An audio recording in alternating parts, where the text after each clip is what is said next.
ये जो middle stage है इसमें बच्चों को वोकेशनल कोर्सेज भी कराए जाएंगे, जैसे सिलाई है, कढ़ाई है। बच्चे को जिस फील्ड में इंटरेस्ट हो उस फील्ड में जाकर वो सीख सकता है। जैसे मान लीजिए कोई बच्चा है, उस बच्चे को हमने ये सिखा दिया कि हाथ पे पट्टी कैसे बांधते। जब वो बच्चा घर पे जाता है तो घर पे जाने पर वो डॉक्टर तो है भी, लेकिन वो कोई पट्टी ले लेगा, अपनी मम्मी के हाथ पे, अपने पापा के हाथ पे बांधना शुरू कर देगा। बच्चा एक राजा की तरह होता है, उसका वो एक बेहतरीन जीवन जीता है। तो वो जो देखता है वो सीखता है, भले ही हमको लगा नहीं लेकिन वो पट्टी हाथ पे बांध कर देता है। इतना ही नहीं, वोकेशनल कोर्सेज तो होंगे, लेकिन हमारे जो मेन विषय है वो भी नहीं छूटेंगे। जैसे गणित हो गया, विज्ञान हो गया या आर्ट के जो विषय हो गए, ये भी नहीं छूटेंगे। लेकिन मिडिल स्टेज में भारत की जो भाषाएं हैं उन भाषाओं को पढ़ना आवश्यक है। अब भारत की जो भी भाषाएं चलती है, जिस क्षेत्र की जो भी भाषा है, पंजाबी है, उर्दू है, हिंदी है, जो भी भाषा है, मिडिल स्टेज में उस भाषा का अध्ययन किया जाएगा। उसके बाद लास्ट स्टेज जो चौथी स्टेज है, हमने 5 देख लिया, 3 देख लिया, 3 देखा। उसके बाद जो 4 है जिसको बोलते हैं सेकेंडरी स्टेज। और ये जो सेकेंडरी स्टेज है इसमें आपको फॉरेन लैंग्वेज लेना है। ये जो नई शिक्षा नीति है इसमें भारत चीन के विवाद के कारण जो चीन की भाषा मंदारिन उसको छोड़कर दूसरी भाषाओं को इसमें फॉरेन लैंग्वेज लेने का इसमें प्रावधान है। सबसे अच्छी बात यह है कि जो सेकेंडरी स्टेज है, अब होता क्या है अभी तक कि बच्चा जानता है कि मेरा जो एग्जाम है वो फरवरी या मार्च में होना है, तो वो अपनी पढ़ाई जो स्टार्ट करता है वो जनवरी में स्टार्ट करता है या फिर दिसंबर में स्टार्ट करता है। लेकिन यहाँ से जो सेकेंडरी स्टेज होगा, यहाँ एग्जाम साल में 2 बार होगी। और जब साल में 2 बार एग्जाम होगी तो बच्चा ना चाहते हुए भी उसको पढ़ना पड़ेगा, अध्ययन करना पड़ेगा। एक तरह से कह सकते हैं कि सेमेस्टर सिस्टम स्टार्ट हो रहा है। ये बात इसमें है।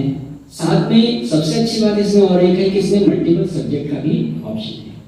मल्टीपल सब्जेक्ट से मतलब ये है कि अभी तक क्या होता है कि अगर हम मैथ्स लेते हैं तो मैथ्स के साथ मुझे केमिस्ट्री और फिजिक्स लेना है, मैं बायो लेता हूँ तो फिजिक्स और केमिस्ट्री लेना है, अगर मैं कॉमर्स लेता हूँ तो मुझे कॉमर्स के सब्जेक्ट लेना है, अगर मैं आर्ट लेता हूँ तो मुझे आर्ट्स के सब्जेक्ट लेना है। लेकिन यहाँ ऐसा कुछ नहीं है।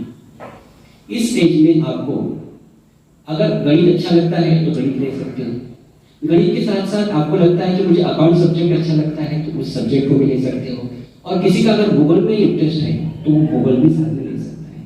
मतलब यहाँ पे एक टैग नहीं लगेगा कि ये साइंस का स्टूडेंट है या कॉमर्स का स्टूडेंट है या आर्ट का स्टूडेंट है, उसको हर स्टेज में वो ले सकता है। तो ये चीज यहाँ नई शिक्षा नीति जो है उसमें खत्म करती है, तो जो कि अच्छी बात भी है।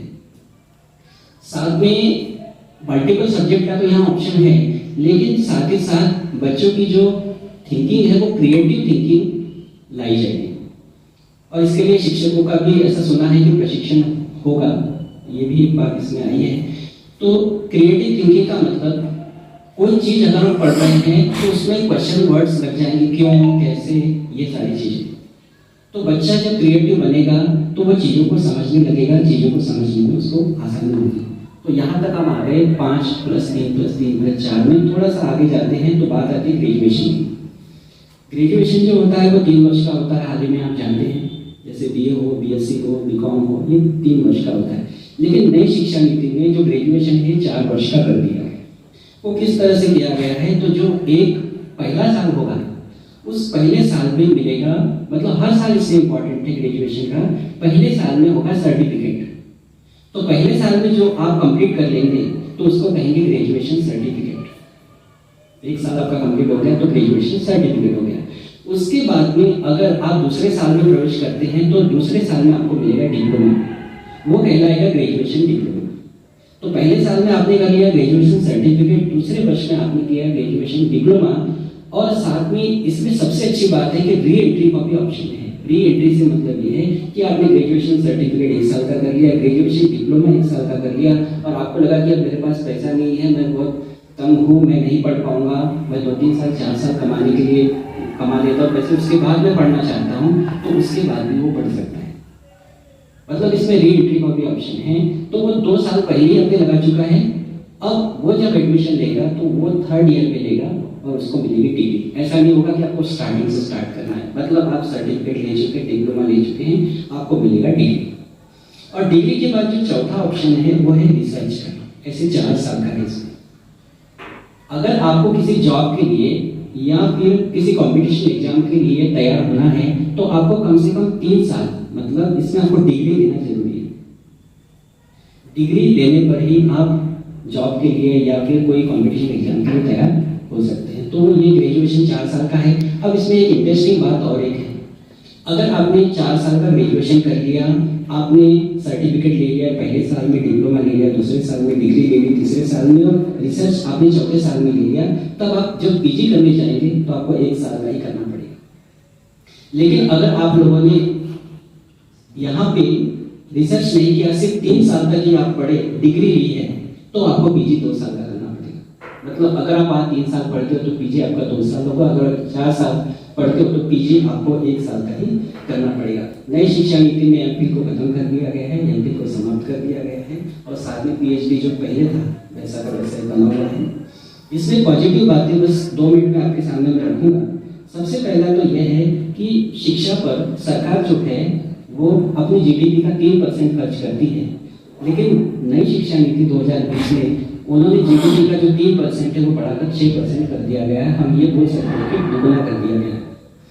दूसरी बात, स्कूल फी जो प्राइवेट स्कूलें होती हैं उनमें स्कूल का स्टैंडर्ड देखकर उनके हिसाब से स्कूलों की फीस भी निर्धारित करने का इसमें प्रावधान है। मतलब स्कूल का स्टैंडर्ड देखकर उस स्कूल की फीस इतनी होगी, जैसे हम कोई चीज दुकान से खरीदते हैं और उसका एमआरपी 20 रुपए है तो आप 20 रुपए ले सकते हो या उससे कम ले सकते हो, लेकिन ज़्यादा नहीं ले सकते। तो स्कूल का स्टैंडर्ड देखकर उनकी फीस वो निर्धारित कर देंगे, उससे ज़्यादा वो नहीं ले पाएंगे। ये भी इसमें पॉजिटिव है।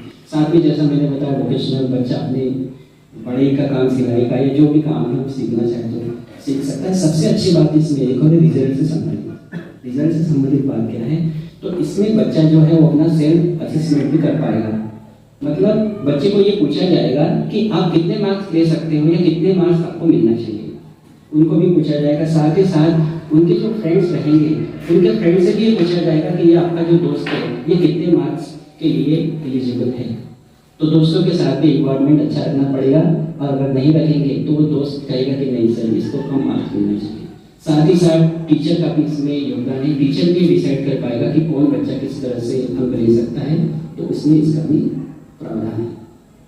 और साथ ही साथ जो फॉरेन यूनिवर्सिटी है, टॉप 50 जो फॉरेन यूनिवर्सिटीज है वो भी आके भारत में मतलब यूनिवर्सिटी खोल के चला सकती है, लेकिन उसके लिए उनको 50 करोड़ रुपए कौशल मनी जमा करना पड़ेगा। ये तो पता चला कि उन्होंने पैसे जमा कर लिए और जमा करके वो गायब हो गए, तो 50 करोड़ उसमें जमा करना पड़ेगा। तो ये सारी बातें थी, इसको संक्षेप में आपके सामने रखने की कोशिश की, समय कम है। ध्यान से सुनने के लिए आप सभी का बहुत बहुत धन्यवाद।